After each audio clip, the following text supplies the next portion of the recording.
ನಮಸ್ಕಾರ ಸ್ನೇಹಿತರೆ, ನಿನ್ನೆಯಿಂದ ಕರ್ನಾಟಕದಲ್ಲಿ ವಿಶೇಷ ಅಧಿವೇಶನ ನಡೀತಾ ಇದೆ. ಈ ಅಧಿವೇಶನ ಕರೆಯಲಿಕ್ಕೆ ಪ್ರಮುಖ ಕಾರಣ ಏನು ಅನ್ನೋದು ನಿಮ್ಗೆ ತುಂಬಾ ಚೆನ್ನಾಗಿ ಗೊತ್ತಿದೆ. ಇತ್ತೀಚೆಗೆ ಕೇಂದ್ರ ಸರ್ಕಾರ ವಿಬಿಜಿ ರಾಮ್ಜಿ ಅನ್ನೋ ಒಂದು ಹೊಸ ಬಿಲ್ ಅನ್ನ ಮಂಡನೆ ಮಾಡಿದೆ. ಈಗಾಗಲೇ ಅದು ರಾಷ್ಟ್ರಪತಿಯವರ ಅಂಕಿತವಾಗಿ ಜಾರಿಗೆ ಕೂಡ ಬಂದಿದೆ. ಇದು ಈ ಹಿಂದಿನ ಮನರೇಗದ ರೂಪಾಂತರ ಅಂತ ಹೇಳ್ತಾರೆ. ಇದರಲ್ಲಿ ಪ್ರಮುಖವಾಗಿ ಮಹಾತ್ಮ ಗಾಂಧಿಯವರ ಹೆಸರನ್ನ ಬಿಟ್ಟಿದ್ದಾರೆ. ಹಾಗೇನೆ ರಾಮ್ ಅನ್ನುವ ಹೆಸರಿನಲ್ಲಿ ಸೇರಿಸಿದ್ದಾರೆ. ರಾಮ್ ಅಂದ್ರೆ ಕಾಂಗ್ರೆಸ್ನವರಿಗೆ ಆಗಿ ಬರಲ್ಲ, ಇದಕ್ಕೆ ಎಲ್ರಿಗೂ ಗೊತ್ತಿರುವಂತಹ ವಿಷಯ. ಅಂತಹದ್ರಲ್ಲಿ ಮಹಾತ್ಮ ಗಾಂಧಿ ಹೆಸರನ್ನ ಬಿಟ್ಟು ರಾಮ್ ಅಂತೇಳಿ ಸೇರಿಸಿರೋದನ್ನ ಕಾಂಗ್ರೆಸ್ ಹಾಗೆ ಉಳಿದಂತಹ ಎಲ್ಲಾ ವಿರೋಧ ಪಕ್ಷದವರು ವಿರೋಧಿಸಿಕೊಂಡು ಬರ್ತಾ ಇದ್ದಾರೆ. ಈಗ ಅದರ ವಿರುದ್ಧವಾಗಿ ಒಂದು ನಿರ್ಣಯವನ್ನ ಕೈಗೊಳ್ಳಿಕ್ಕಾಗಿ ಕರ್ನಾಟಕದಲ್ಲಿ ವಿಶೇಷ ಅಧಿವೇಶನವನ್ನ ನಿನ್ನೆಯಿಂದ ಕರೆದಿದ್ದಾರೆ. ಈ ಅಧಿವೇಶನದಲ್ಲಿ ನಿನ್ನೆ ಏನೆಲ್ಲ ನಡೀತು ಅನ್ನೋದು ನಿಮ್ಗೆ ಗೊತ್ತಿದೆ. ವಾಡಿಕೆಯಿಂದ ಸರ್ಕಾರ ಸಿದ್ಧಪಡಿಸಿರುವಂತಹ ಭಾಷಣವನ್ನ ರಾಜ್ಯಪಾಲರು ಓದಿ ಹೇಳಬೇಕಾಗಿತ್ತು. ಆದ್ರೆ ಈ ಭಾಷಣದಲ್ಲಿ ಹಲವಾರು ವಿವಾದಾತ್ಮಕ ಅಂಶಗಳಿದ್ದಿತ್ತು. ಅದರಲ್ಲಿ ಪ್ರಮುಖವಾಗಿ ಕೇಂದ್ರ ಸರ್ಕಾರವನ್ನ ಟೀಕಿಸುವಂತಹ ಹಲವಾರು ವಿಷಯಗಳಿದ್ದಿತ್ತು.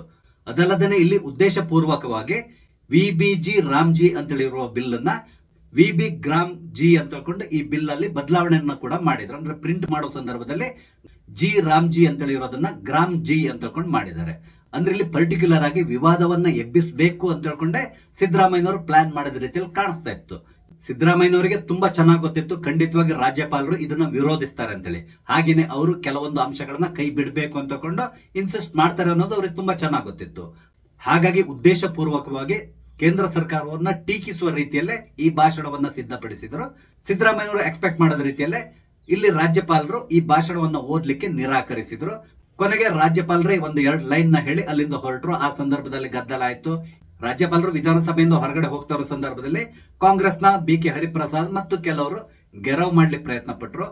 ಅದರಲ್ಲಿ ಬಿ.ಕೆ. ಹರಿಪ್ರಸಾದ್ ಅವರು ರಾಜ್ಯಪಾಲರ ಎದುರುಗಡೆ ನಿಂತ್ಕೊಂಡು ಅವ್ರನ್ನ ತಡೆಯುವಂತ ಪ್ರಯತ್ನವನ್ನ ಪಟ್ಟರು.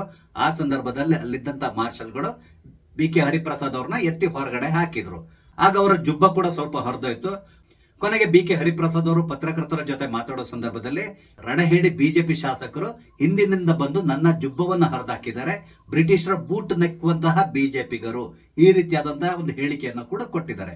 ಇಲ್ಲಿ ಬ್ರಿಟಿಷರ ಹೆಸರು ಯಾಕೆ ಬಂತೋ ಗೊತ್ತಿಲ್ಲ.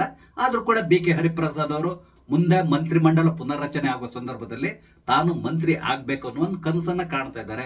ಹಾಗಾಗಿ ಈ ರೀತಿ ಎಲ್ಲ ಹೇಳ್ಬೇಕಾಗಿ ಬರ್ತದೆ. ಅದರಲ್ಲಿ ಪ್ರಮುಖವಾಗಿ ಹೈಕಮಾಂಡ್ ಅನ್ನ ಮೆಚ್ಚಿಸಬೇಕು ಅಂತ ಹೇಳಿದ್ರೆ ರಾಜ್ಯಪಾಲರ ಎದುರುಗಡೆ ಹೋಗಿ ನಿಂತು ಗೆರವ್ ಹಾಕಬೇಕಾದಂತಹ ಪರಿಸ್ಥಿತಿ ಸದ್ಯಕ್ಕೆ ನಿರ್ಮಾಣ ಆಗಿದೆ. ಆದ್ರಿಂದ ಹೈಕಮಾಂಡ್ ನ ಗಮನವನ್ನ ಸೆಳೆಯಲಿಕ್ಕಾಗಿ ಬಿ.ಕೆ. ಹರಿಪ್ರಸಾದ್ ಈ ರೀತಿಯಾಗಿ ಮಾತಾಡಿದ್ದಾರೆ ಅಂತಕೊಂಡೆ ಹೇಳ್ಬೋದು. ಅದೇನೇ ಇರಲಿ, ಈಗ ಪ್ರಮುಖ ವಿಷಯಕ್ಕೆ ಬರೋದಾದ್ರೆ ಇಲ್ಲಿ ಸಿದ್ದರಾಮಯ್ಯನವರು ಈ ರೀತಿಯಾದಂತಹ ವಿಶೇಷ ಅಧಿವೇಶನವನ್ನು ಕರೆದು ಈ ಒಂದು ಬಿಲ್ಗೆ ವಿರುದ್ಧವಾಗಿ ನಿರ್ಣಯವನ್ನ ಕೈಗೊಳ್ಳಬೇಕಾದಂತ ಅವಶ್ಯಕತೆ ಇತ್ತ? ಮೇಲ್ನೋಟಕ್ಕೆ ಖಂಡಿತವಾಗಿ ಇರಲಿಲ್ಲ. ಆದ್ರೆ ಇಲ್ಲಿ ಸಿದ್ದರಾಮಯ್ಯನವರು ಪ್ರಮುಖವಾಗಿ ಒಂದು ಟ್ಯಾಕ್ಟಿಕ್ಸ್ ನ ಯೂಸ್ ಮಾಡ್ತಾ ಇದ್ದಾರೆ. ಅದೇನು ಅಂತ ಹೇಳಿದ್ರೆ ಅಟೆನ್ಷನ್ ಡೈವರ್ಷನ್. ಪ್ರಮುಖವಾಗಿ ನಿಮ್ಗೆ ಗೊತ್ತಿದೆ, ಕರ್ನಾಟಕ ಕಾಂಗ್ರೆಸ್ ನಲ್ಲಿ ಹಲವಾರು ಗೊಂದಲಗಳಿದೆ. ಅದರಲ್ಲಿ ಪ್ರಮುಖವಾಗಿ ಕುರ್ಚಿ ಕಿತ್ತಾಟ ಬಹಳಷ್ಟು ಜೋರಾಗಿ ನಡೀತಾ ಇದೆ. ಇದು ಒಂದು ಲೆವೆಲ್ಗೆ ಈಗ ರೀಚ್ ಆಗ್ಬಿಟ್ಟಿದೆ. ಈಗಾಗಲೇ ಡಿ.ಕೆ. ಶಿವಕುಮಾರ್ ಅವರು ಹೈಕಮಾಂಡ್ ಮೇಲೆ ಸತತವಾದಂತಹ ಒತ್ತಡವನ್ನ ಹೇರ್ತಾ ಇದ್ದಾರೆ. ನನಗೆ ಮುಖ್ಯಮಂತ್ರಿ ಪಟ್ಟವನ್ನ ಬಿಟ್ಕೊಡ್ಲೇಬೇಕು ಅಂತಕೊಂಡು ಹಕ್ಕೊತ್ತಾಯ ಕೂಡ ಮಂಡಿಸಿದ್ದಾರೆ. ಆದ್ರೆ ಸಿದ್ದರಾಮಯ್ಯನವರು ಸುತರಾಮ್ ನಾನು ಕುರ್ಚಿಯನ್ನ ಬಿಟ್ಕೊಡೋದಿಲ್ಲ ಅಂತಕೊಂಡು ಸಂದೇಶವನ್ನು ಕೂಡ ಈಗಾಗಲೇ ಹೈಕಮಾಂಡ್ಗೆ ರವಾನಿಸಿದ್ದಾರೆ. ಇದೇ ಸಂದರ್ಭದಲ್ಲಿ ಸಿದ್ದರಾಮಯ್ಯನವರಿಗೆ ಒಂದು ದೊಡ್ಡ ಅಸ್ತ್ರವಾಗಿ ಈಗ ವಿಬಿಜಿ ರಾಮ್ಜಿ ಬಿಲ್ ಸಿಕ್ಕಿದೆ ಅಂತಕೊಂಡೆ ಹೇಳ್ಬೋದು. ಕಾರಣ ಏನು ಅಂತ ಹೇಳಿದ್ರೆ ಹೈಕಮಾಂಡ್ ನ ತೃಪ್ತಿಪಡಿಸಬೇಕು. ಎಲ್ಲಕ್ಕಿಂತ ಪ್ರಮುಖವಾಗಿ ಕೇಂದ್ರ ಸರ್ಕಾರದ ವಿರುದ್ಧ ತೊಡೆ ತಟ್ಟಿ ನಿಲ್ಲುವಂತಹ ಛಾತಿ ಇರೋದು ನನಗೆ ಮಾತ್ರ. ಅದು ಬಿಟ್ರೆ ಇನ್ಯಾರಿಗೂ ಆ ಕೆಪಾಸಿಟಿ ಇಲ್ಲ ಅಂತೇಳಿ ತೋರಿಸಬೇಕಾಗಿತ್ತು.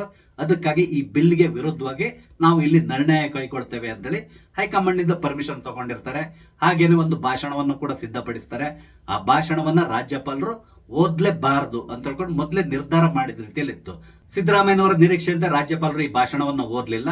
ಆಗ ಈಗ ರಾಜ್ಯಪಾಲರ ವಿರುದ್ಧವಾಗಿ ಕಿಡಿಕಾರ್ಲಿ ಶುರು ಮಾಡಿದ್ದಾರೆ. ಅವರು ಕೇಂದ್ರ ಸರ್ಕಾರದ ಕೈಗೊಂಬೆ ಹಾಗೆ ಹೀಗೆ ಎಲ್ಲ ಹೇಳ್ತಾ ಇದ್ದಾರೆ. ಬಿಡಿ, ಇದರಲ್ಲೇನು ವಿಶೇಷ ಇಲ್ಲ. ರಾಜ್ಯಪಾಲರ ನೇಮಕ ಮಾಡೋದು ರಾಷ್ಟ್ರಪತಿಗಳು. ರಾಷ್ಟ್ರಪತಿಗಳಿಗೆ ರಾಜ್ಯಪಾಲರು ರಿಪೋರ್ಟ್ ಮಾಡ್ಕೊಂತಾರೆ. ಆದ್ರೆ ಸಾಮಾನ್ಯವಾಗಿ ಕೇಂದ್ರದಲ್ಲಿ ಯಾವ ಸರ್ಕಾರ ಇರ್ತದೋ ಅವ್ರು ಯಾರ ಹೆಸರನ್ನ ಫೈನಲೈಸ್ ಮಾಡ್ತಾರೋ ಅವರೇ ರಾಜ್ಯಪಾಲರಾಗಿ ಆಯಾ ರಾಜ್ಯಗಳಿಗೆ ಹೋಗ್ತಾರೆ. ಇದು ಎಲ್ರಿಗೂ ಗೊತ್ತಿರುವಂತಹ ವಿಷಯ. ಕಾಂಗ್ರೆಸ್ನವರ ಸರ್ಕಾರ ಇದ್ದ ಸಂದರ್ಭದಲ್ಲಿ ಅವರು ತಮಗೆ ಬೇಕಾದವ್ರನ್ನ ಬೇರೆ ಬೇರೆ ರಾಜ್ಯಗಳಿಗೆ ರಾಜ್ಯಪಾಲರನ್ನಾಗಿ ನೇಮಿಸ್ತಾ ಇದ್ರು. ಆ ಸಂದರ್ಭದಲ್ಲಿ ಕರ್ನಾಟಕದಲ್ಲಿ ಬಿಜೆಪಿ ಸರ್ಕಾರ ಇದ್ರೆ ಅವರು ಕೂಡ ಅಷ್ಟೇ ಸಾಮಾನ್ಯವಾಗಿ ರಾಜ್ಯಪಾಲರನ್ನ ಕೇಂದ್ರ ಸರ್ಕಾರದ ಕೈಗೊಂಬೆ, ಕಾಂಗ್ರೆಸ್ನ ಕೈಗೊಂಬೆ ಈ ರೀತಿಯಾಗಿ ಮಾಮೂಲಾಗಿ ಹೇಳ್ತಾರೆ. ಅದೇ ರೀತಿಯಲ್ಲಿ ಇಲ್ಲಿ ಕೂಡ ಅಷ್ಟೇ ರಾಜ್ಯಪಾಲರನ್ನ ಕೇಂದ್ರ ಸರ್ಕಾರದ ಕೈಗೊಂಬೆ ಅಂತಕೊಂಡು ಹೇಳಿದ್ದಾರೆ. ಅದರಲ್ಲಿ ಏನು ವಿಶೇಷ ಇಲ್ಲ ಬಿಡಿ.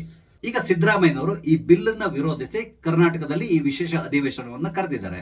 ಆ ಮೂಲಕ ಒಂದ್ 8-10 ದಿನ ಇದ್ರ ಬಗ್ಗೆ ಡಿಸ್ಕಷನ್ಸ್ ಎಲ್ಲ ನಡೀತಾ ಹೋಗ್ತದೆ. ಆನಂತರ ಈ ಬಿಲ್ ನ ವಿರುದ್ಧವಾಗಿ ಒಂದು ನಿರ್ಣಯವನ್ನ ಕೈಗೊಳ್ತಾರೆ. ಆ ನಿರ್ಣಯವನ್ನ ಇವರು ಕೇಂದ್ರ ಸರ್ಕಾರಕ್ಕೆ ಕಳಿಸ್ಕೊಡ್ತಾರೆ ಅಥವಾ ರಾಷ್ಟ್ರಪತಿಗಳಿಗೆ ಕಳಿಸ್ಕೊಡ್ತಾರೆ. ಆದ್ರೆ ಅದರಿಂದ ಏನು ಉಪಯೋಗ ಆಗಲ್ಲ, ಅದು ಕೂಡ ಸಿದ್ದರಾಮಯ್ಯನವರಿಗೆ ಗೊತ್ತಿದೆ. ಈ ಅಧಿವೇಶನ ಮುಗ್ದ ಮೇಲೆ ಕಾಂಗ್ರೆಸ್ ಸರ್ಕಾರ ಇನ್ನೊಂದು ಹೆಜ್ಜೆ ಮುಂದೋಗ್ತದೆ. ಏನ್ ಮಾಡ್ತಾರೆ ಅಂತ ಹೇಳಿದ್ರೆ, ರಾಜ್ಯದಾದ್ಯಂತ ಪ್ರತಿಭಟನೆಗಳನ್ನ ಪ್ರಾರಂಭ ಮಾಡ್ತಾರೆ. ಆ ಮೂಲಕ ಕೇಂದ್ರ ಸರ್ಕಾರದ ವಿರುದ್ಧ ಕಿಡಿಕಾರಲಿಕ್ಕೆ ಶುರು ಮಾಡ್ತಾರೆ. ಹಾಗೇನೆ ರಾಹುಲ್ ಗಾಂಧಿ ಅವ್ರನ್ನ ಕೂಡ ಖಂಡಿತವಾಗಿ ಒಂದಿನ ಕರ್ನಾಟಕಕ್ಕೆ ಕರೆಸ್ತಾರೆ. ಅವ್ರ ಮುಖಾಂತರ ಒಂದು ಭಾಷಣವನ್ನು ಕೂಡ ಮಾಡಿಸ್ತಾರೆ.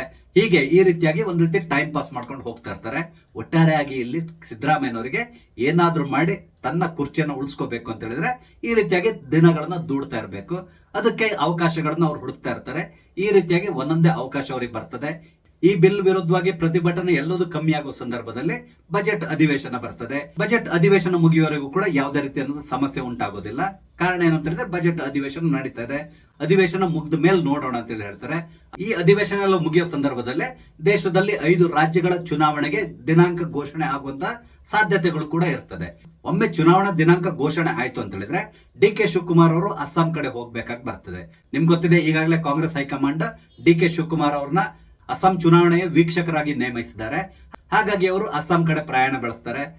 ಅಸ್ಸಾಂ ಚುನಾವಣೆ ಮುಗ್ದು ರಿಸಲ್ಟ್ ಕೂಡ ಬರ್ತದೆ. ಒಂದ್ ವೇಳೆ ಆ ಚುನಾವಣೆಯಲ್ಲಿ ಕಾಂಗ್ರೆಸ್ ಏನಾದ್ರೂ ಅಧಿಕಾರದ ಗದ್ದುಗೆಯನ್ನು ಹಿಡಿದ್ರೆ ಅಸ್ಸಾಂನಲ್ಲಿ, ಆಗ ಡಿ.ಕೆ. ಶಿವಕುಮಾರ್ ಅವರಿಗೆ ಸ್ವಲ್ಪ ಚಾನ್ಸ್ ಸಿಗ್ತದೆ. ಒಂದ್ ವೇಳೆ ಅಸ್ಸಾಂನಲ್ಲಿ ಕಾಂಗ್ರೆಸ್ ಸೋತ್ರೆ ಸಿದ್ದರಾಮಯ್ಯನವರು ಅದನ್ನೇ ಅಸ್ತ್ರವಾಗಿ ಉಪಯೋಗಿಸ್ಕೊಳ್ತಾರೆ. ನೋಡಿ, ಅಸ್ಸಾಂನಲ್ಲಿ ಕಾಂಗ್ರೆಸ್ನ ಗೆಲ್ಲಿಸ್ಲಿಕ್ಕೆ ಆಗದೆ ಇರುವಂತಹ ಡಿ.ಕೆ. ಶಿವಕುಮಾರ್ ಅವ್ರನ್ನ ನೀವು ಇಲ್ಲಿ ಮುಖ್ಯಮಂತ್ರಿ ಮಾಡಿದ್ರೆ ಮುಂದಿನ ಚುನಾವಣೆಯಲ್ಲಿ ಕರ್ನಾಟಕದಲ್ಲಿ ಕಾಂಗ್ರೆಸ್ನ ಪುನಃ ಅಧಿಕಾರಕ್ಕೆ ತರಲಿಕ್ಕೆ ಡಿ.ಕೆ. ಶಿವಕುಮಾರ್ ಕೈಲಿ ಸಾಧ್ಯ ಆಗೋದಿಲ್ಲ. ಪುನಃ ಕರ್ನಾಟಕದಲ್ಲಿ ಏನಾದ್ರೂ ಕಾಂಗ್ರೆಸ್ ಸರ್ಕಾರ ಬರಬೇಕು ಅಂತ ಹೇಳಿದ್ರೆ ನಾನೇ ಮುಖ್ಯಮಂತ್ರಿಯಾಗಿ ಮುಂದುವರಿಬೇಕು, ನನ್ನಷ್ಟು ಸಮರ್ಥರು ಯಾರು ಇಲ್ಲ. ಈ ರೀತಿಯಾಗಿ ಹೈಕಮಾಂಡ್ ಬಳಿ ಇವರು ನಿವೇದಿಸಿಕೊಳ್ತಾರೆ.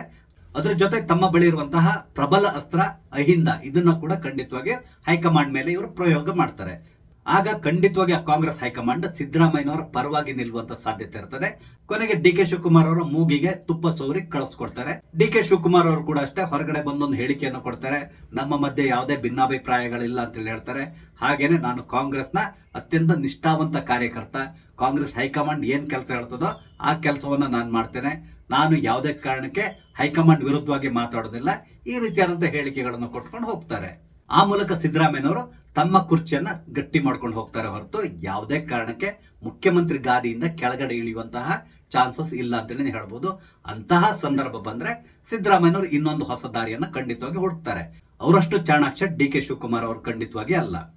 ಅಂತೂ ಇಂತೂ ಕುಂತಿ ಮಕ್ಕಳಿಗೆ ರಾಜ್ಯ ಇಲ್ಲ ಅಂತ ಹೇಳಿ ಹೇಳ್ತಾರಲ್ಲ, ಅದೇ ರೀತಿಯಾದಂತಹ ಪರಿಸ್ಥಿತಿ ಡಿ.ಕೆ. ಶಿವಕುಮಾರ್ ಅವರಿಗೆ ಈ ಫುಲ್ ಟರ್ಮ್ ನಲ್ಲಿ ಕಂಟಿನ್ಯೂ ಆಗುವಂತ ಸಾಧ್ಯತೆ ಇರ್ತದೆ. ಅವ್ರು ಏನಿದ್ರು 2028ರಲ್ಲಿ ಮುಖ್ಯಮಂತ್ರಿ ಆಗ್ಲಿಕ್ಕೆ ಪ್ರಯತ್ನ ಪಡಬಹುದು. ಆದ್ರೆ 2028ರ ಚುನಾವಣೆಯಲ್ಲಿ ಕಾಂಗ್ರೆಸ್ ಗೆಲ್ಲುವಂತಹ ಸಾಧ್ಯತೆಗಳು ಇಲ್ವೇ ಇಲ್ಲ ಅಂತೇಳಿ ಹೇಳ್ಬಹುದು. ಓವರ್ ಆಲ್ ಆಗಿ ಹೇಳ್ಬೇಕು ಅಂತ ಹೇಳಿದ್ರೆ ಸಿದ್ದರಾಮಯ್ಯನವರು 2028ವರೆಗೆ ಮುಖ್ಯಮಂತ್ರಿ ಗಾದಿಯಲ್ಲಿ ಉಳ್ಕೊಳ್ಳಿಕ್ಕೆ ಏನೆಲ್ಲ ಬೇಕೋ ಎಲ್ಲ ಅವಕಾಶಗಳನ್ನು ಸೃಷ್ಟಿ ಮಾಡಿಕೊಂಡು ಅದನ್ನ ಕಾರ್ಯರೂಪಕ್ಕೆ ತಂದು ಕರ್ನಾಟಕದಲ್ಲಿ ಯಾವುದೇ ಕಾರಣಕ್ಕೆ ಹೈಕಮಾಂಡ್ ನಾಯಕತ್ವದ ಬದಲಾವಣೆ ಬಗ್ಗೆ ಯೋಚನೆ ಮಾಡಬಾರದು. ಆ ರೀತಿಯಾದಂತಹ ಕೆಲವೊಂದು ಸನ್ನಿವೇಶಗಳನ್ನ ಕ್ರಿಯೇಟ್ ಮಾಡಿಕೊಂಡು ತನ್ನ ಕುರ್ಚಿಯನ್ನ ಉಳಿಸ್ಕೊಂಡು ಹೋಗ್ತಾರೆ. ಇದು 2028ರವರೆಗೂ ಕೂಡ ಕಂಟಿನ್ಯೂ ಆಗ್ತಾ ಇರ್ತದೆ. ನಾನು ಹೇಳಿರುವ ಮಾತನ್ನ ನೀವು ಯಾವತ್ತೂ ಕೂಡ ನೆನ್ಪಿಟ್ಕೊಂಡಿರಿ. ಟೋಟಲ್ ಆಗಿ ಡಿ.ಕೆ. ಶಿವಕುಮಾರ್ ಅವರಿಗೆ ಯಾವುದೇ ಕಾರಣಕ್ಕೆ ಕರ್ನಾಟಕದ ಮುಖ್ಯಮಂತ್ರಿ ಆಗುವಂತ ಅವಕಾಶ ಈ ಟರ್ಮ್ ಅಲ್ಲಂತೂ ಖಂಡಿತವಾಗಿ ಸಿಗೋದಿಲ್ಲ. ಸ್ನೇಹಿತರೆ, ಈ ಎಲ್ಲ ವಿಷಯಗಳ ಬಗ್ಗೆ ನಿಮ್ಗೆ ಏನಿಸ್ತದೆ? ನಿಮ್ಮ ಅನಿಸಿಕೆಗಳನ್ನ ದಯವಿಟ್ಟು ಕಮೆಂಟ್ ಮುಖಾಂತರ ತಿಳಿಸಿ. ಹಾಗೇನೆ ನಾನು ಇಲ್ಲಿ ಹೇಳ್ಕೊಂಡಿರುವಂತಹ ವಿಷಯಗಳು ನಿಮ್ಗೆ ಇಷ್ಟ ಆದ್ರೆ ಲೈಕ್ ಮಾಡಿ, ಇಲ್ಲಾಂದ್ರೆ ಡಿಸ್ಲೈಕ್ ಮಾಡಿ. ಹಾಗೇನೆ ನನ್ನ ಚಾನಲ್ ಸಬ್ಸ್ಕ್ರೈಬ್ ಕೂಡ ಮಾಡಿ. ನಮಸ್ತೆ, ಜೈ ಹಿಂದ್.